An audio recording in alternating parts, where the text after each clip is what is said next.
Bayangkan seorang lelaki yang dipanah berpuluh kali tetapi berdiri teguh menjadikan tubuhnya perisai hidup demi insan paling mulia di muka bumi ini. Inilah kisah sahabat Nabi yang dijamin syurga dan pengorbanannya akan menggoncang hati kamu hingga menitiskan air mata. Dalam dahsyatnya perang Uhud, para musuh mengepung Rasulullah SAW dari segala arah. Di saat genting itu, seorang sahabat mulia bernama Talha bin Yulah melihat keadaan baginda yang amat berbahaya. Tanpa berfikir panjang, Talha berlari menuju Rasulullah SAW. Pedang dan perisainya telah patah, tetapi semangatnya tidak goyah.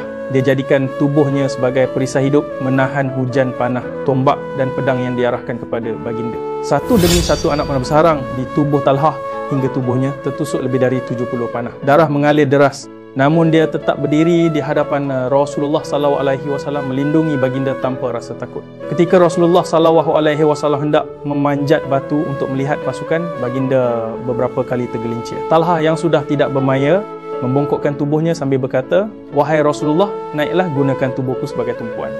Dengan mata yang berkaca-kaca, Rasulullah melihat pengorbanan sahabatnya lalu bersabda, "Jika kalian ingin melihat seorang syahid yang masih hidup dan berjalan di muka bumi, maka lihatlah Talha bin Ubaidillah." Inilah hakikat persahabatan sejati, bukan hanya tentang bersama di waktu senang, tetapi tentang keberanian untuk berkorban segalanya demi insan tercinta.